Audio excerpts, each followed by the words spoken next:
So a proxy is one way to bypass a firewall. That's one requirement.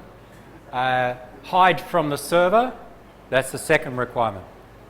That is, the server doesn't know your IP address. Okay? Now, you need to be careful.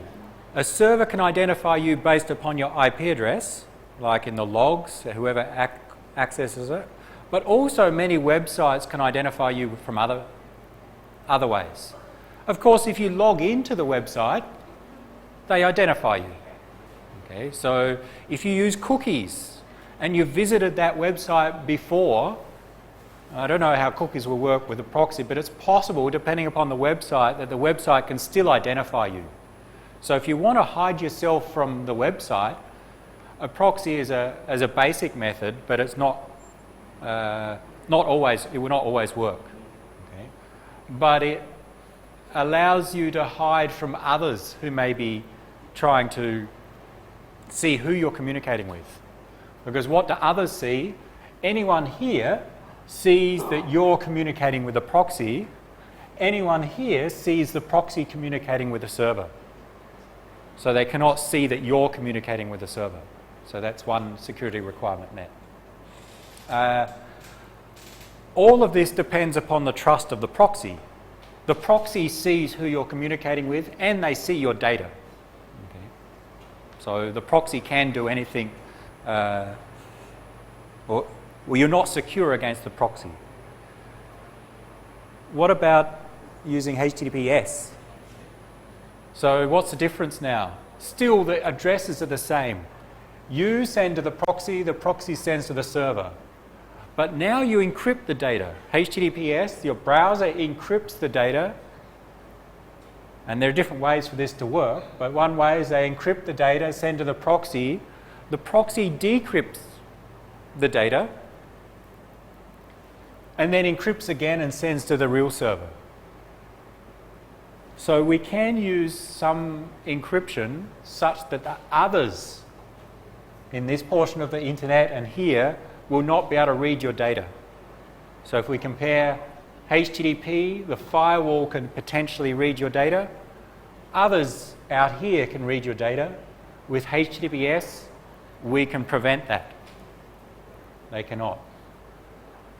But, and be aware, when you're using HTTPS with a proxy, the proxy can still see your data. The proxy must be able to decrypt what you send to it so it knows where to send it. So you encrypt data saying, send this data to server S. You send it to the proxy must decrypt that to know to send it to S. And then they encrypt the remaining data and actually send it to S. So important to note, the proxy can see your data. What that means, you're using a proxy and you want to log into Facebook, it's not secure from the perspective of the proxy. The proxy can see your login credentials. Okay? Even if the proxy says it's using HTTPS, even if Facebook says it's using HTTPS, the proxy still has access to that data. The encryption with HTTPS is what we call end-to-end. It's between two endpoints.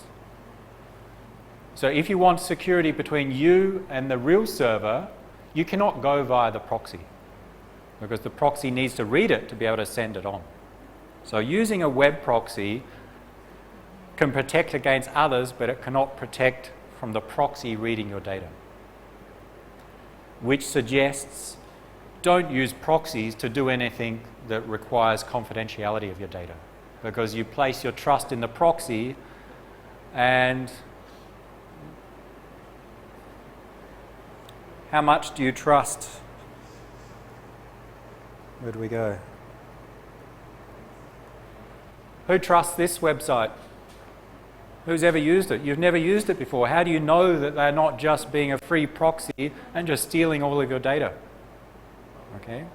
You don't. You go to this website and you'll see lists of hundreds of proxies. You don't know any of them.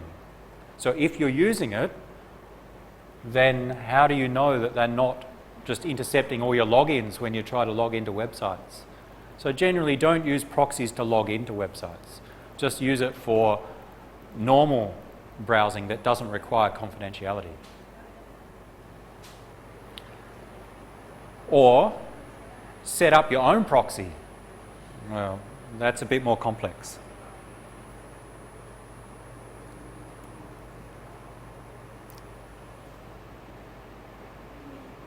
So how can we get around that? Well, we'll look at another approach. VPNs, virtual private networks. Who's used one? A VPN. Okay, so we'll use one in a moment. There are different ways to do it, but, or let's explain the concepts. A VPN, we'll see it uses encryption. It encrypts your data between 2 points. Normally when you use the internet, unless you use a specific option like HTTPS, normally you use HTTP and there's no encryption. You send an email, no encryption. Okay? VPNs provide encryption by default between 2 points in the internet. And they use a concept called tunneling. Let's see if we can explain it in a simplistic approach. With a VPN, we have a VPN client and a VPN server. The VPN client is usually your computer. Okay, you install some software or your operating system has some software. And you need a VPN server. So either a free VPN server or one you pay for. We'll give you some examples. So we have you want to access this web server, here's your VPN server. Maybe you're paying to use this VPN server. With respect to the addresses, it's not exact, but from the point of privacy, we see what happens with the addresses. What happens is that you have a packet to send to the server. You want to access the website. Okay? So your computer creates a packet, and you can think there's some data inside there. The destination is S, and the VPN software on your computer sets the source to V, where V identifies the VPN server, not you. And I put the lines through this to say all of this is encrypted. So your data that you're sending to the web server is encrypted, and the address of the web server is encrypted. That's what we call the inner packet. That's what we want to send to the web server. Then your VPN software puts that inside another packet where the source address is you and the destination is your VPN server. And it's this outer header, this outer packet information that tells the internet, these routers, where to send this. So the data is this encrypted portion, and it's going to be sent from you to V. You send it to the router, it goes to the firewall. The firewall checks destination V, it's not S, let's let it through. Okay, so we've bypassed the firewall because the destination is V, not S. The packet eventually gets to V. V is the VPN server, and what that does is takes the inner part and decrypts it. And when you decrypt it, what do you get remaining? Well, this. You get the original data you want to send to the website. Source is V, destination is S. That is then sent across the internet. The server receives it. The server, the website, thinks, here's a request for a web page from the VPN server, sends back a reply to the VPN server, which will then encrypt again and send it back to you, allowing you to see the content. How is it different, or what services does it provide different from our proxy?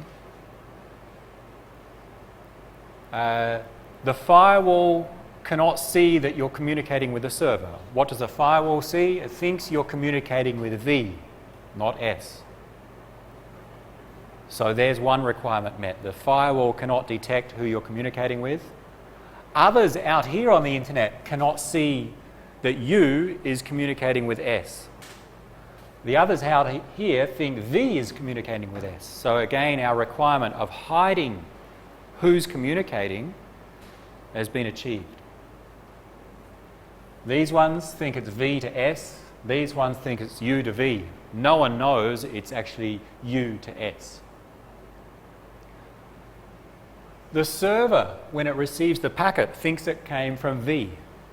It doesn't know about U. Okay? So the server cannot identify you. Encryption is performed between U and V. So over this portion of the network, no one can read your data. You have encryption. But from V to S, there's no encryption. Therefore, someone here can still read your data. So don't use it for confidential data. The VPN can still read your data. Okay, the VPN can read your data and knows that you're communicating with S. Okay, so you can't hide it from the VPN. They know it's you talking to S, but others do not. So we're getting there in terms of achieving this full privacy and confidentiality. That now we still have a problem that these ones can see your data, and we also rely on the VPN server. Who has a VPN server?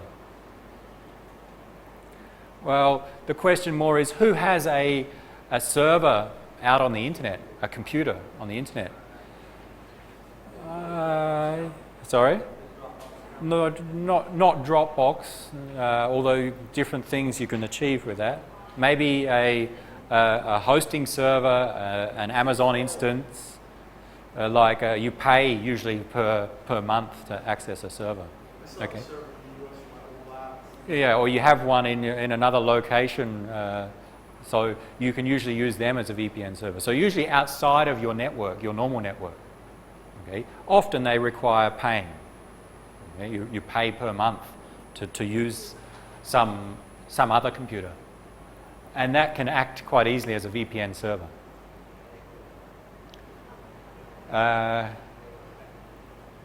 How do we? Well, go direct to it. HTTPS, same, except now we have our data encrypted between you and the server. Your browser encrypts the data. The VPN software encrypts the data plus this inner header. When the data arrives at the VPN server, it's still encrypted. HTTPS encrypted it. The VPN server cannot read the data. Others on this portion of the internet between V and S cannot read the data. So this is much better in that no one can read your data. No one knows, or the intermediate nodes except the VPN server know who you're communicating with. So we've got this privacy of actions. I say the server cannot identify you by IP address, but if you're using HTTPS and if you're logging into that server, they can still identify you. Or if you're using cookies to access their website, they can identify you. So we're getting close, except we still rely on the VPN server.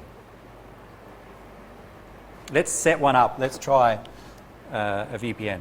And everyone has access to a VPN. Everyone who has at least an account on ICT. Almost everyone. Where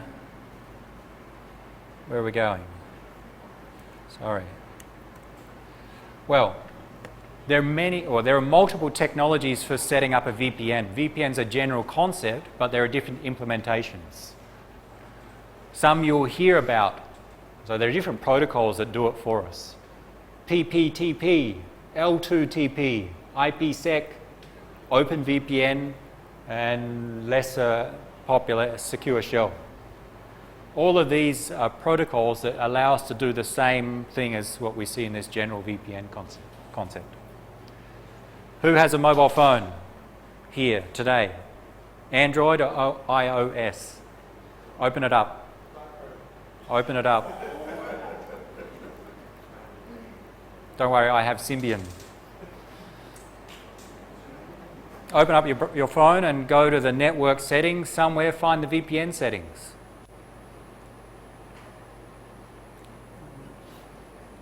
Should work on both. So I can't remember the exact settings, but you can find it. Find somewhere under network or advanced settings a VPN.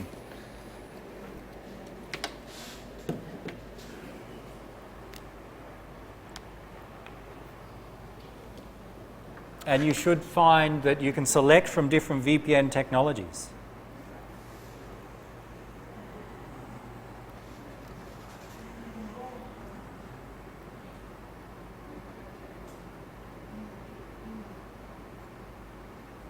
I think in Android you go to the network settings and you can select VPN.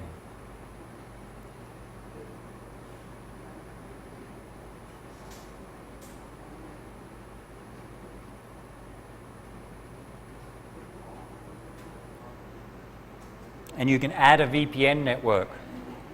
And in Android, at least, and I think iOS is about the same, we cannot see it, but there are different types of VPNs. You should see, if you see the VPN settings, you'll see types of PPTP, IPsec, and L2TP, and some variations upon them. Can you find them? Yep. So that's saying you can use different VPN settings, or different types of VPNs. Of course, to set that up on your mobile phone, you need a VPN server.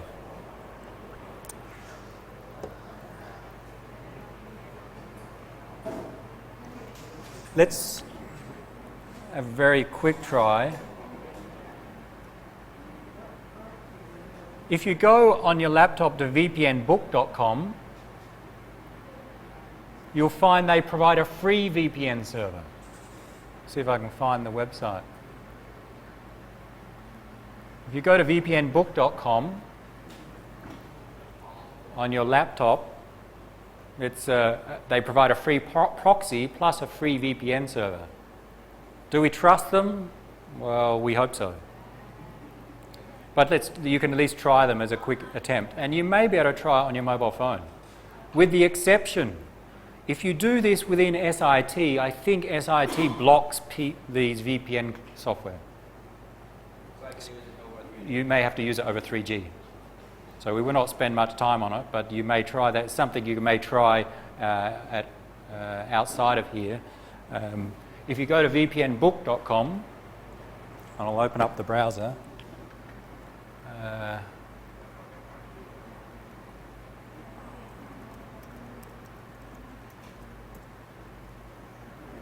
And if you scroll down, you'll see down here free OpenVPN and PPTP VPN. Select PPTP, and I haven't tried this, so I don't know if this one will work. You may attempt. So when you set up a VPN, you need the address of the VPN server, and this company or this organization provides several in Europe, in UK, and in the US. You can select any one. I think in your mobile phone, you select one of these as the VPN server address, and you need a username and password, and it's here. So again, I haven't tried this, not with the mobile phone. I ran out of time. Connected. And if it connects, maybe then on your phone, visit a website like what is my IP address, and see if it shows you your IP address. I cannot do it on the laptop because SIT blocks PPTP inside here, the firewall. So on your phone, there should be an option to set the address of the VPN server. Choose any one of these, it doesn't matter. An option to enter the username and password, here they are. And then there should eventually show on your phone connected. And once it's connected, then open your browser and access a website. And if it's all working, everything's going via this VPN server. Did it work?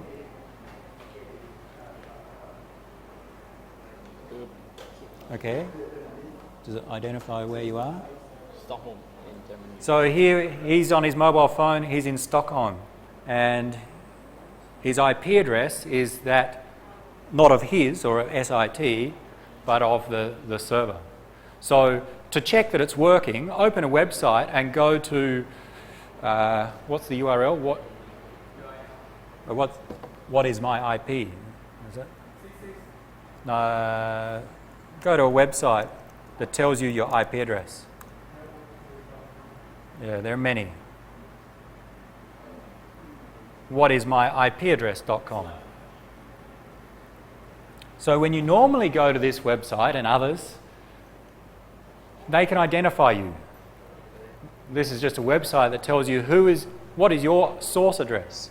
Well, it identifies me as being at Thammasat University with this IP address. Well, there's network address translation going on here that it cannot identify it's Steve's laptop, but it can identify I'm in Thammasat, which is not good from a privacy perspective. Then if you've got your VPN set up on your mobile phone, go to this website and see what it identifies you as.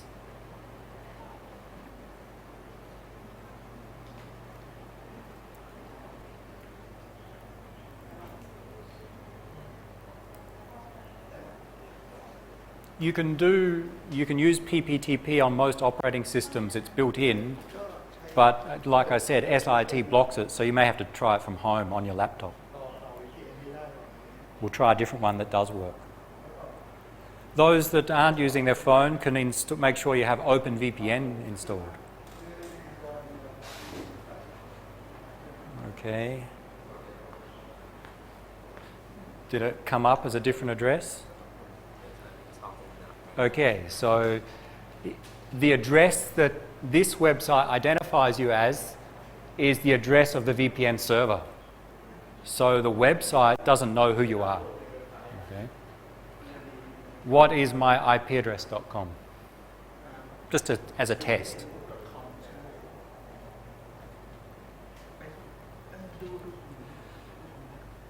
Maybe browse a few websites that you've accessed, see what the speed's like. Okay, while you have the VPN connected, just visit one or two websites that you commonly use on your mobile phone and see if you can tell if there's a difference in the speed. That is there a long delay or not? Sometimes there may be.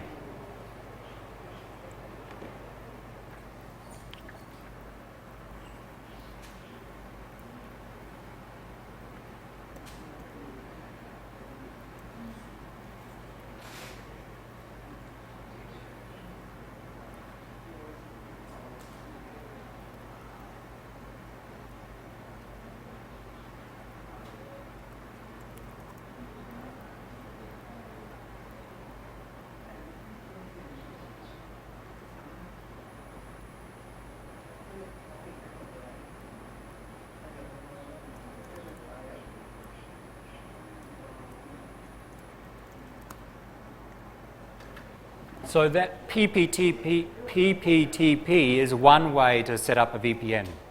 VPNBook is just a free VPN server. If you don't trust them, then usually you need to set up or pay for your own VPN server.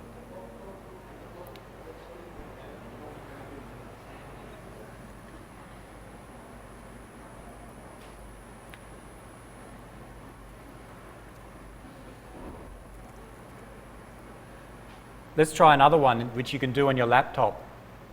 It's using Secure Shell. So if you're using Windows, you need to have PuTTY installed. And it was on the website. Who has it? If you're using OS X or Linux, you can use the command line for this. So on your laptop, if you want to follow along, you need a Secure Shell client. I don't have Windows.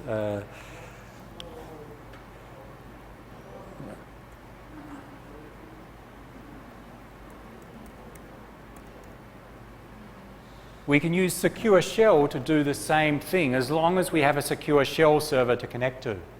And almost everyone here does have a Secure Shell server. The ICT server acts as a Secure Shell server. Those that have taken my courses have probably used it. They've logged in. And their username is this with their ID and their password that it was set Those that haven't taken it probably have a login, but they may not know their password. So when you, maybe later we can change your password so you can log into ICT. But just for today, I've set up another one on my personal server, which everyone can use.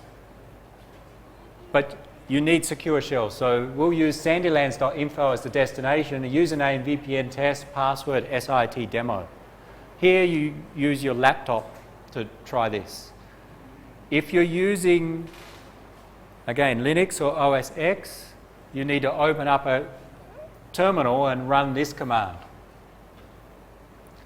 If you're using Windows, you need to open up PuTTY,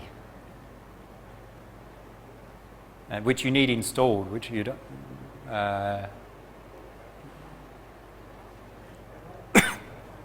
If you haven't.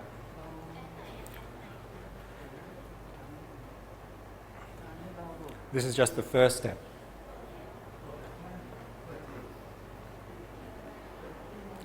Just for those who have OS X and Linux, so on the command lines, SSH, secure shell, this is -L, L for login. This will not work on Windows. VPN test is the username. These options, we don't need to explain too much. -N, -D, and some port number I've chosen, and you can use the same, 6666, and then the destination address. And it will prompt you for the password, and there it is, SIT demo. That creates a secure connection between your computer and our VPN server, sandylands.info.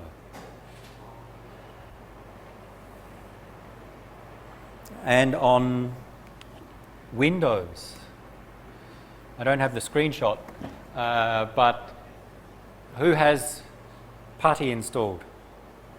Yeah? If you do, if you don't, you can go to the ICT website that we had before and download, and it's a quick install. I'll go back to it. If you do, sorry, flicking through, I can't find my web browser. If you don't have it installed yet,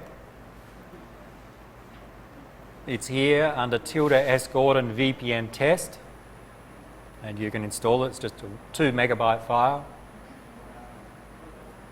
Once installed, then you look for, there's some configuration options, some menu configuration, and then there's look for connection, SSH, tunnels, and you should see these options of source port, destination, and forwarding. Did it log in? SIT demo. The password, the username is VPN test, the password is SIT demo. Simple.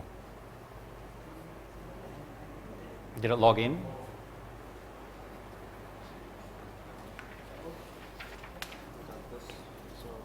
Connection, SSH, tunnels, and yeah, there's 3 things. Correct, dynamic. So when you get to the window under tunnels, you set the port, you set the destination, and you select the checkbox dynamic. Is that right? I think so. Did it work? No, that's something. Because this one. Look for tunnels, SSH, and go down. Tunnels. Dynamic, port, destination. Okay, so install PuTTY. Okay. Connection, SSH, expand, tunnels, source port, destination, and select dynamic. Source port, as on the screen, 6666. And make sure you select dynamic. Yep. The password is SIT demo. So in PuTTY, once you've set those options, then you connect to sandylands.info, and it'll prompt you for a username and password, which are, VPN test and SIT demo. Okay. And it should log you in, although provide you no interactivity, but it connects you to the VPN server using the protocol called Secure Shell, SSH. This is maybe the most complex ones of setting up, but just as a demo. Did it log in? And there's no feedback, so on OS X or Linux, you'll type in the password, then it will sit there doing nothing. It's logged in. Then open your browser and look for the proxy settings. SIIT demo. SII. Huh? No, it's typing. Sorry. Try again. Press enter. Enter. It just doesn't show you what it's typing, so it is typing. So you may have to close and start again.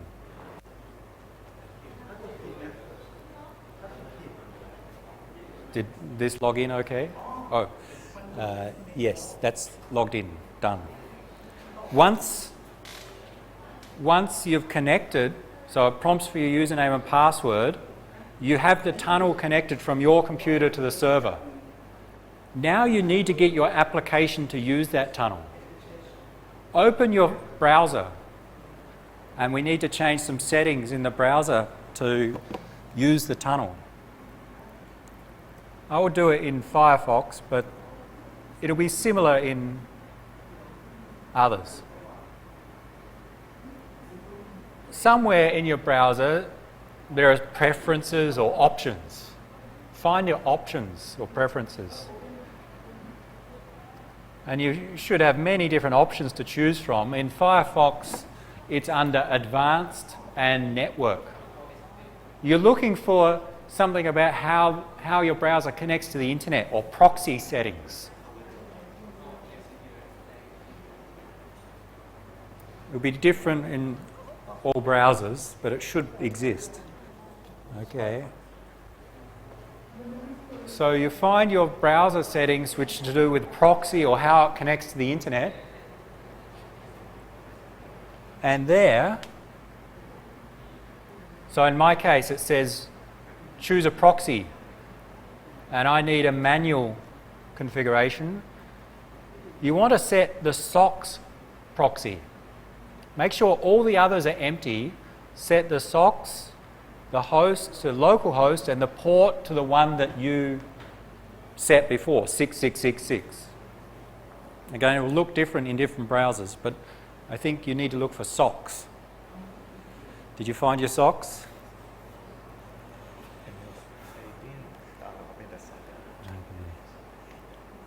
Network settings. Okay. So find your options somewhere. Yeah. Okay. And dynamics. Okay. And now, have you got some other window?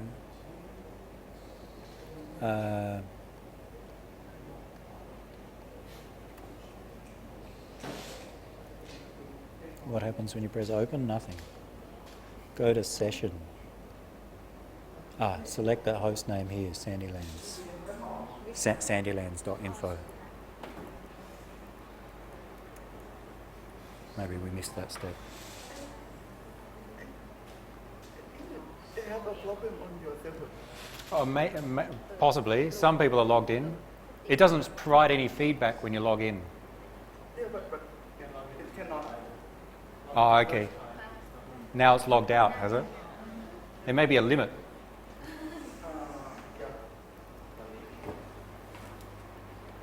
Is anyone still logged in?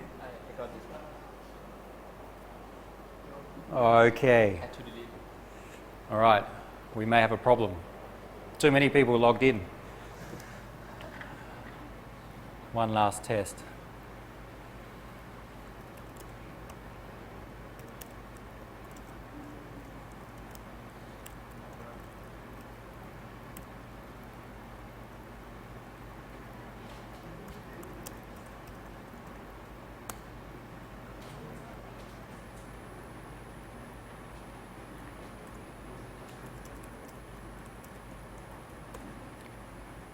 Ah, I see.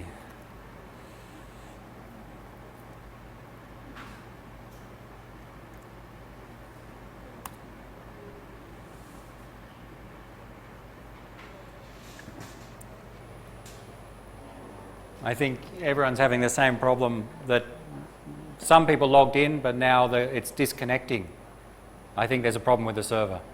Okay, this one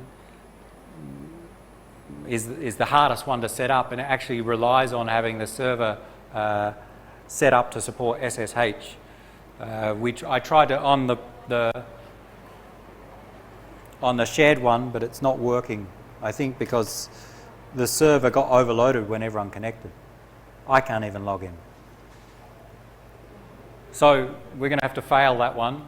What will you do in the future? Because in fact, this demo server, you will not have an account after today. It was just for today. But you do have an account on ICT server.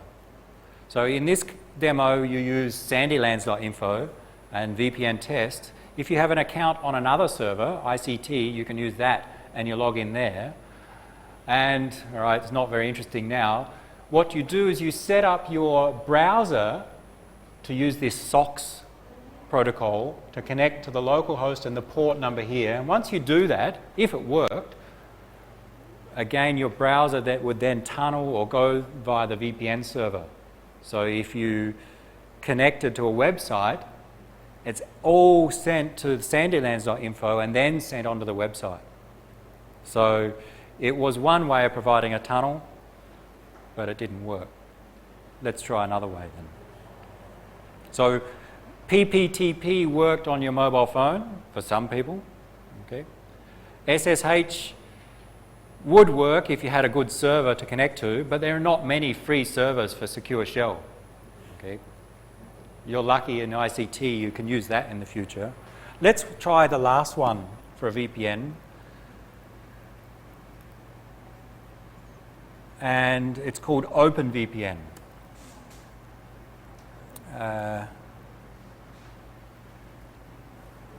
Let's not try and get secure shell working. Let's try OpenVPN. So, with PPTP, one VPN solution, usually your operating system supports it automatically. There's nothing to install. With secure shell, you needed to install some software and you need the server set up. There's a third alternative called OpenVPN, and again, you need to install some software on your computer for it to work, the client. So, and it takes a bit. If you haven't done it, then I think you can do it quite quickly. There are really 3 steps. You need to install the OpenVPN client. And for OS X and Windows, they are on the website that I provided before if you haven't installed them. Who has them installed? Who has OpenVPN? Anyone? It's installed okay on the Mac? Yep. Okay. Then how do you install it on Windows? There's a version for 32-bit and most likely you have 64-bit, so simply go to, it's very easy to install. I can find my web browser. Go here and choose OpenVPN and install it. It's only 2 megabytes. Choose the one based on your architecture.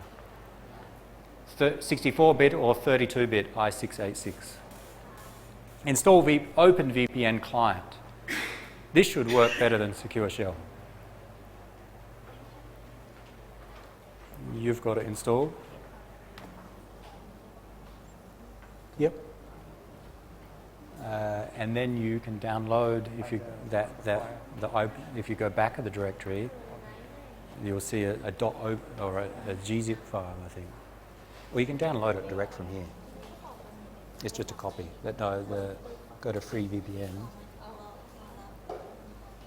OpenVPN, one of these files, one of the bundles. I think you need to somehow open that in OpenVPN. Yep.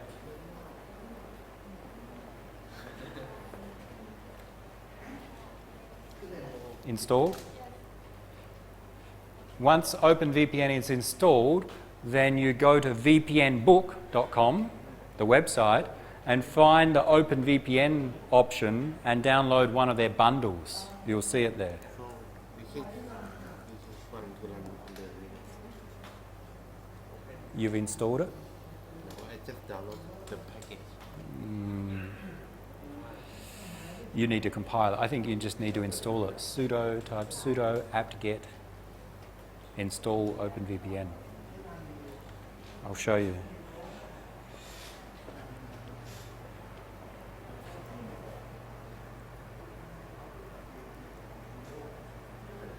So on Windows, once it's installed, you go to VPNBook.com, find OpenVPN profile, and I think there are what they call bundles. And you choose your location, US, UK, and so on. You download that file. I think it's a zip file. And inside there are multiple files again. And you open that profile inside OpenVPN. So multiple steps here. Install the client, download the profile, open the profile. Don't look at the password here. Look at the password on the website for VPNBook. It changes quite often. This free VPN server, they change their password, so you actually need to manually go back and get it. You're installing, you can just install from here. Oh, apt-get. You're compiling. How to download? No, here, sudo apt-get install OpenVPN. Yep, already. So this is, you downloaded it. See, this one Have you done this? Yeah, but I done this. Okay, then go to VPNBook and download the profile.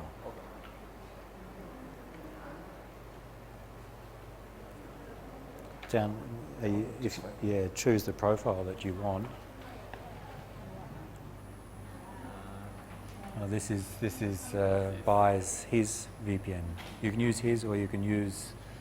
If you go to VPNBook.com, they have some profiles that you can use. You don't need this one. Go to the website and you'll find the files to download. Works.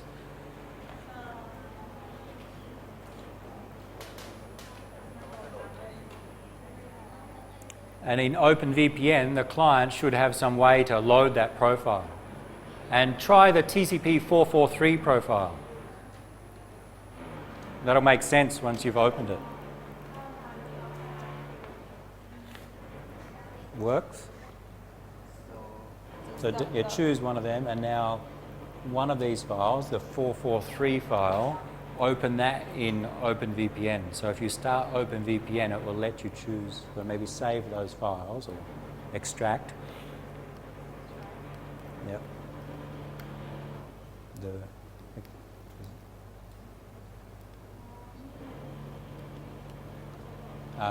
There are 4 different ones. One of them finishes with TCP 443. Choose that one.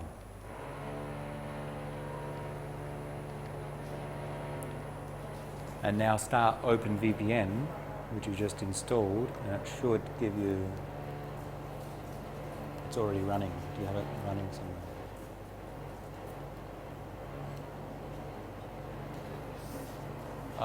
No, close this. Just double click extract the file. Yeah, double click to extract, and then the profile needs to be loaded in OpenVPN. Is it running somewhere? Oh, maybe the taskbar. No. Okay, is it somewhere down here? I don't know the icon.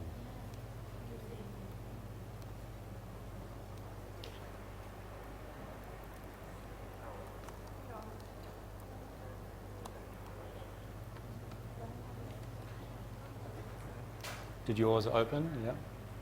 And you need to load.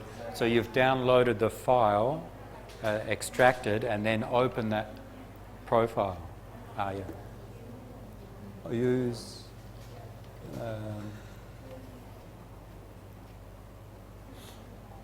Is it manual config?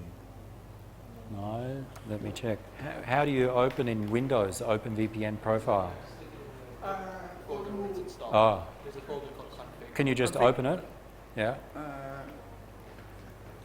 Program files and all that, where it's installed. You have Oh, you need to put it in there. Yeah, I just got it. Oh, Yeah, so start my and computer. Okay. figure.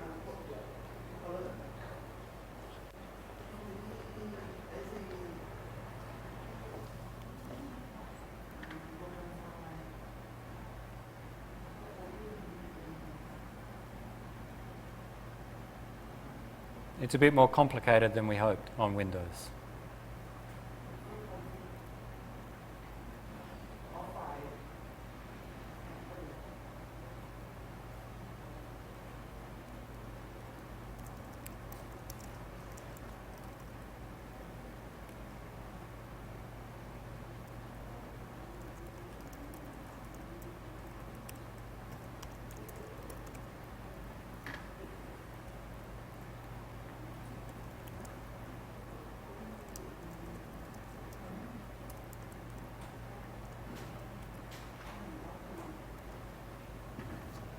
So if you're using Windows and OpenVPN,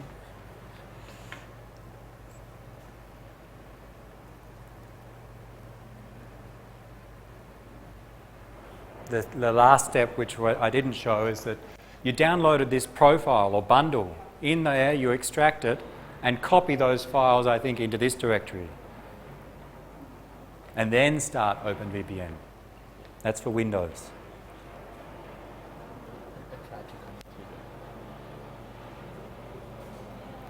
I already set up here, and I already have file. Are you using Ubuntu or Linux? Linux. Ubuntu actually. That one was easy, I think, on the VPNBook website. On the VPNBook website, there's the instructions. In fact, the instructions are probably best from the VPNBook website. It has a set of how-tos, much better than my slides, for each operating system. Yeah.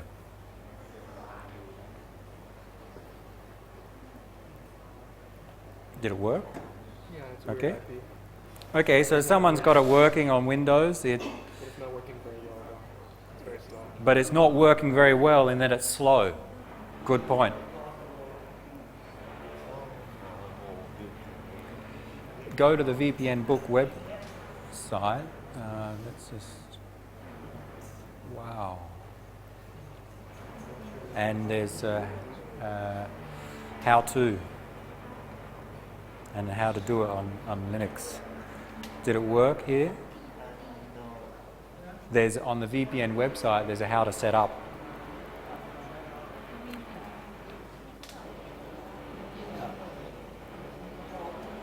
Okay, it's working. Now access, can you test that it's working?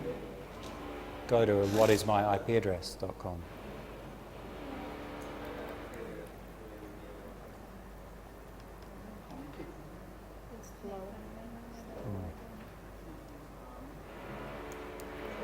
You'll know it's working when your web browsing is very slow.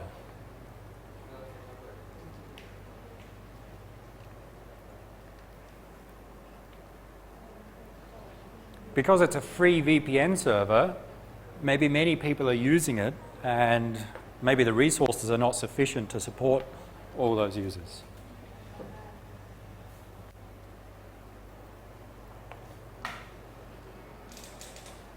Yeah, try that.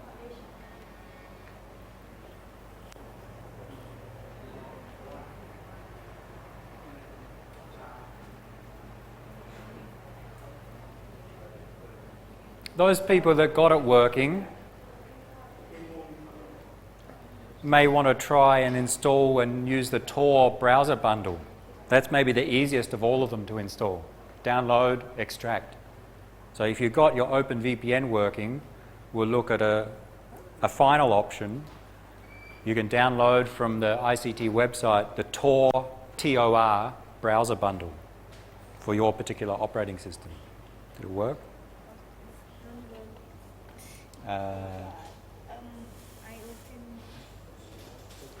You put the files in this. I think you need to do this step first. That is, you downloaded the bundle, the profile, you extract the files and save them in here. So where are the... Okay, yeah, those need to be saved in this directory on your computer. So extract them to there, extract, and now copy and paste them into that directory, and then start.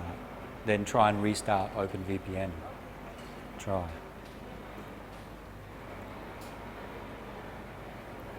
So it worked. Yep, not too slow. Works on Linux, but very, very slow. Yep. Yep. Sometimes using a different server. Which one did you use? US, UK? US. Okay. Sometimes a different server. Maybe less loaded. Romania, I think. Sorry? It says that from Romania. From Romania. Yeah. So you got the Europe one. Those two worked. Works. OpenVPN. Yep. So Good. basically the VPN. Yeah, What's the it- difference between the So PP and TP? just different techniques for all providing a VPN. Okay. Okay. You get the same result. You get the same service. You get the same, yeah, the same level of security. Just, you know, with PPTP, it was already on your Android phone or on your phone. It's already available. It's already in Windows. PPTP is installed and ready, so it's much easier to use. OpenVPN, you need to install software. So they're the main differences. The convenience. We'll look at a little bit at the end, compare each of them. But basically, it depends on what computer you're using, mobile versus laptop. Yeah, there's not much difference. Okay, we'll see who else gets going. I think it's better to use my voice. It's more faster to use my voice. Oh, it's not. That's the point. To see it slow is important because that's one of the problems with VPNs, especially free ones. If you've got it working, and I see a few people have got OpenVPN working, the last one may be to download and install the Tor browser bundle. Should be the easiest of all.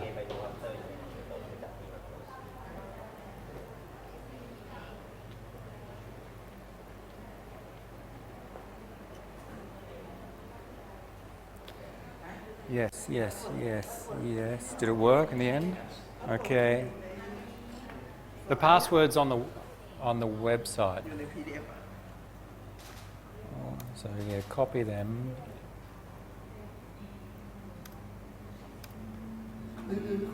If you copy them into this directory, then I think you need to start OpenVPN. Yep.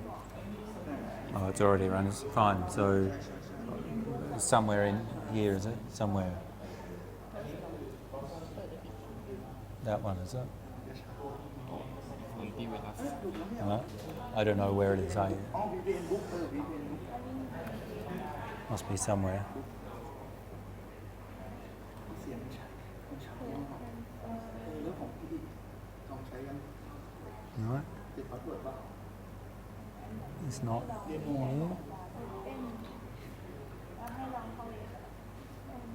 มันคอนเนคได้ยัง Let me find out.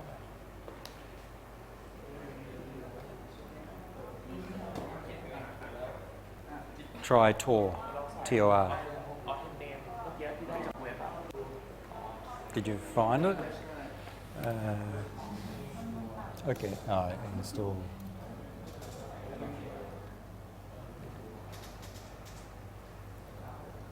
Oh, yeah, it depends on what architecture you have. Where you have 64-bit or 32-bit. Do you remember? 60 for So you want this one? No, x86 64. This one. This one should still work. I think that will work as well. Thank you.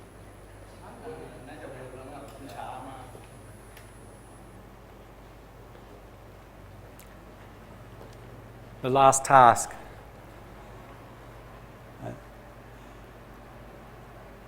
install the Tor browser bundle if you've got VPN working. It's here, or the instructions for installing are here. You can actually download the package from the ICT website. If you go to the ICT where you downloaded the other software, you'll find I've put the Tor browser bundle there as well. Just connect. Make sure all your VPNs are turned off. Don't use them at the same time. That is, if you're using Tor, make sure you've disabled OpenVPN. Okay, we don't want to confuse, and you only need one at a time.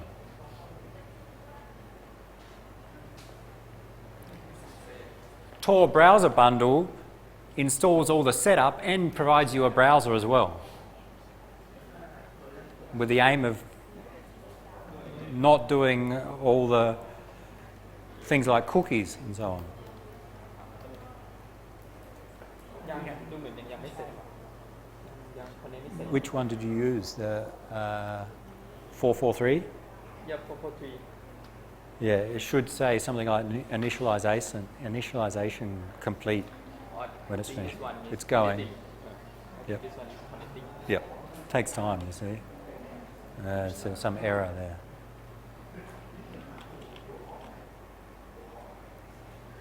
You may want to try a different destination. And the username is on VPNBook. If you go to the website for VPNBook, the username is VPNBook. The password is this one. It's H2. Try Tor. I think if you go to ICT, you can download it, and then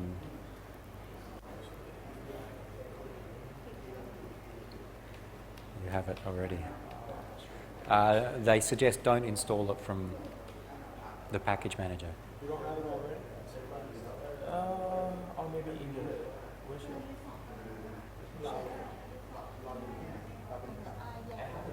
Takes some time to connect. You see, it's connecting.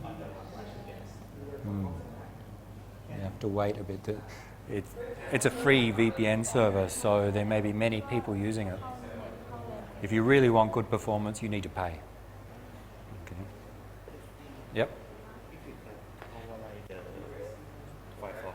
If you install the Tor browser bundle and install it, then once it's finished installing, or once you start it, it should bring up a browser saying congratulations.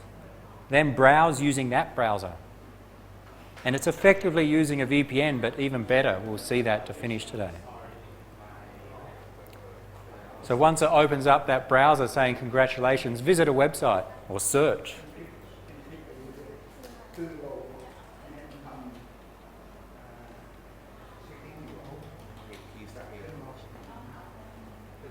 Maybe what is my IP address via the Tor browser?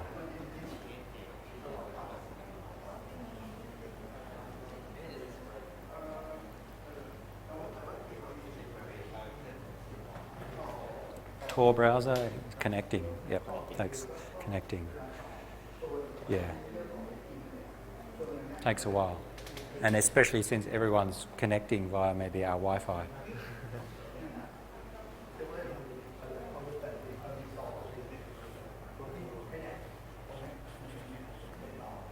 So I think people, to install Tor, it's quite easy and it takes a while to connect. Once it's connected, then you should be okay. Your OpenVPN worked before? No, just better.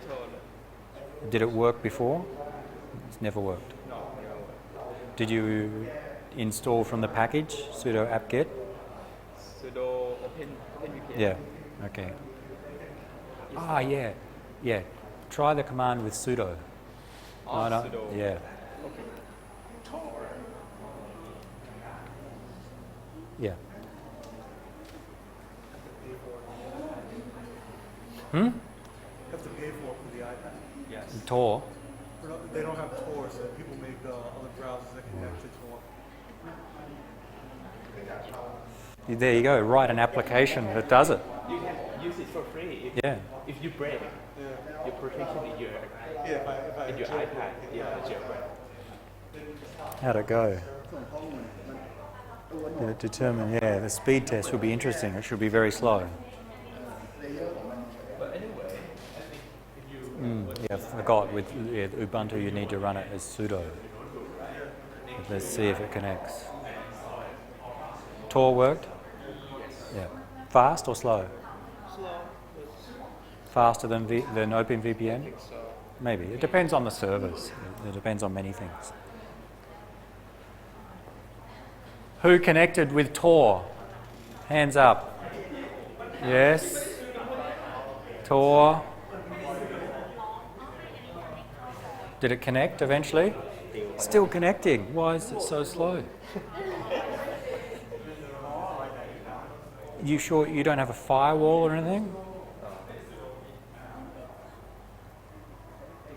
Or I think it takes a long time.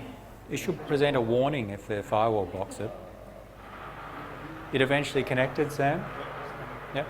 And it worked? Yep. Now just... yeah, you can't... You must use the... Yeah, okay. Should be slow. Oh well, it possibly will be slow. Randomly connect to one of the server that in the data. Yeah, almost random, yep. Okay, so some success, some not. SSH didn't work, but that's just the server. I think if in the future you wanted to use it, you could. OpenVPN worked for some people, for most people. Very slow. Tor is maybe the easiest. You just download and install. There's not much to set up. Speed may be an issue. I'll just try and summarize what we've done about those, and when we'll finish, and then we can come back to any software if we need. And talk about the difference between them all. So, web proxy. You just visit a website, and that forwards your data to the real server. VPNs, you create a secure connection to a special VPN server which then forwards the data to the real server. There are different ways to set up a VPN. We tried SSH, it didn't work. But we may try again one day and I'm sure we'll get it to work, okay, on a different server. We tried OpenVPN as an alternative and it worked for some of you, okay, using the free VPNBook. But note the VPNBook is just one of the many free VPN servers.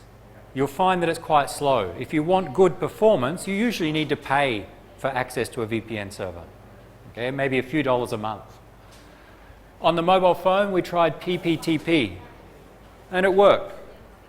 There are others, IPsec, L2TP, just different ways to set up a VPN. We'll compare them in a moment.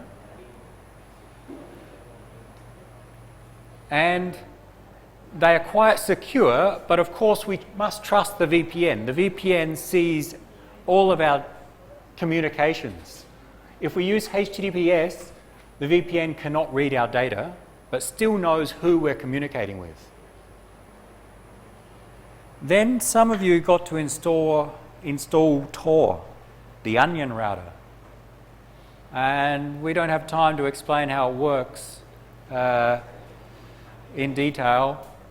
It almost like a VPN, but better. Let's go straight to the HTTPS. With Tor, your computer sends to some special other computer that's running Tor as well, which sends then, so that's your computer sends to T1. So again, it bypasses the firewall because the source is you, destination is T1. And that's what the software did. It sent to T1. And then T1 sends to another Tor computer, T2, which sends to another, and eventually to some exit, and then out to the server. So think of it as like a VPN, but multiple hops. With a VPN, we send to one VPN server and then to the destination. With Tor, think we send to one encrypted, it's all encrypted, that sends to another all encrypted on the internet, and to another, and then eventually to the exit, and then out to the server. What this provides is privacy from these intermediate nodes of who you're communicating with. It's set up such that T1, when it receives from you, it knows it came from you. And it knows it needs to send to T2. So T1 knows about you and T2. It doesn't know who the exit or T3 is, and it doesn't know the server. T2 receives from T1, so they know the address of T1. It sends to T3, so it knows the address of T3, but T2 does not know about U, E, or S. And similar, E receives from T3 and has to send to S. So E knows about those two neighbours. But E, the exit node, doesn't know that it came from T2 or T1 or actually came from you. This setup is such that you cannot determine who's the original source and who are the intermediate nodes in this path. So it's the case that each node in the network only knows the immediate preceding node that sent it to it and the immediate next destination. So T2 doesn't know it came from you. T3 doesn't know it came from you. E doesn't know it came from you. Therefore, they cannot connect you with the server. Okay? The end result, we use encryption in all of these paths. The firewall cannot read the data, it's encrypted. If we use HTTPS, our data is encrypted. And the Tor nodes, these intermediate nodes, do not know that you are communicating with the web server. If you compare to VPN, the VPN server knows that you're communicating with S. That's the problem with a VPN. You must trust the VPN server. With Tor, we get everything the same, but the intermediate servers don't even know that you're communicating with S. That's the main benefit of Tor. Full privacy in that no one knows that you're talking to S.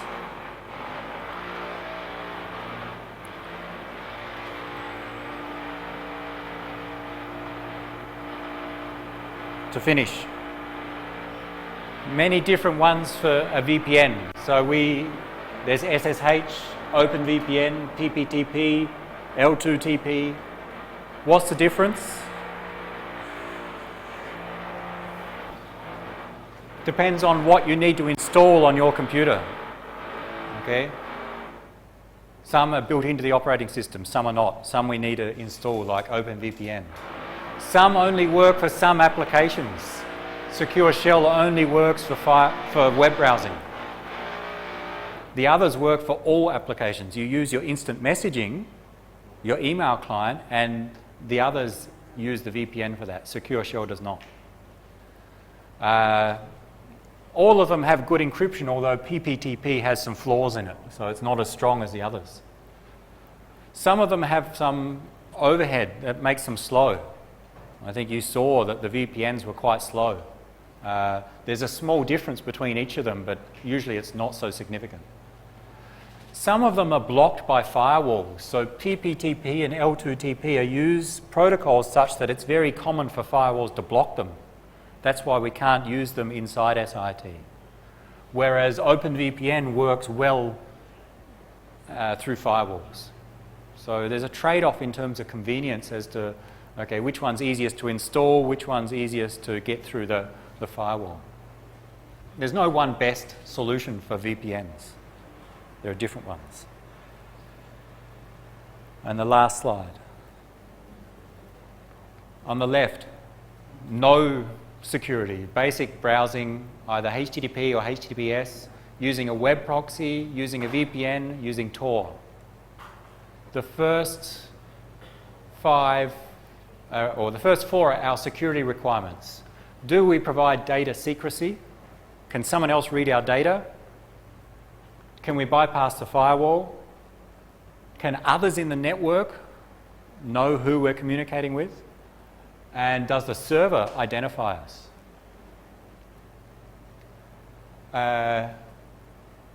and some comparison between them. With basic, with nothing, we don't have any security effectively. Unless we use HTTPS, our data's private. Of course, it's free. We don't have to install anything, and it's the best performance. With a web proxy, we don't have any data secrecy. We must trust the proxy. Okay? There's a problem there. But we can bypass a firewall. We are protected from others, although not the proxy, and we can hide from the server. Okay? The server doesn't identify us. Same with a VPN, but a VPN we can do better with respect to data secrecy. We use encryption, especially using HTTPS. With Tor, again, similar to a VPN, but with a VPN, we must trust the VPN server. With Tor, we don't have to trust a particular server. We still provide a privacy with Tor. So that's considered the best in terms of privacy. Log analysis is, okay, let's say you've used these for a month and then some legal department comes after you and tries to find out which website you accessed. Can they go back and look at all the logs to try and find what you did? Can the police department go to another country and ask the police department there to check the logs of the VPN server? Okay, so this extreme requirement of what does someone need to do to find out what you did? Well, they go and analyze the logs. With normal web browsing, they either ask the internet service provider or ask the web server. And they provide the logs, and then they find out you accessed it. With a proxy, they either ask the ISP or server, or they ask the proxy server. Okay? If they have power over the proxy server, they can do that. With a VPN, similar. With Tor, well, there's no good ways for someone to track what you've done. Okay? So with Tor, with respect to privacy, it's the best. It's very hard for someone to even analyze the logs to see who you're communicated with. Last one. Cost. Proxies are either ad supported or you can pay for a small amount per month, in the order of dollars per month. VPNs are typically, to get good VPNs, you need to pay. The free ones are okay for a quick use, but not for prolonged use. Tor is free. Okay? It uses everyone else's computers to go via. Which one's easier to install? Well, you tried it, so you can compare which one's easier to set up. Performance? Well, proxy, usually okay. VPN, depends upon where the servers are. Tor is usually the worst. Maybe not today, but in general, is usually the worst in terms of performance. Okay?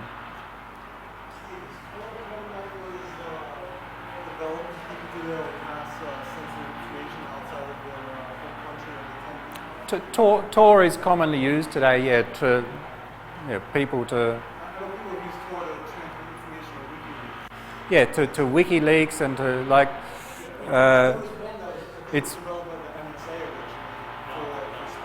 Tor was developed by the US government, a research department, the Navy, but it's considered secure.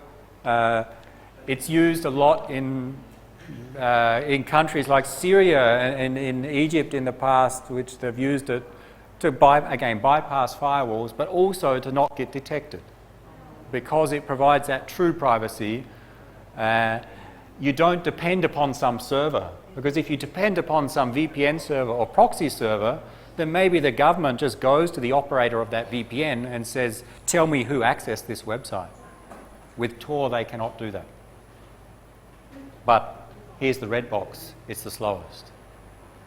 So you need to choose what are your requirements, how much you're prepared to pay, and what usage you want out of it to choose the best solution.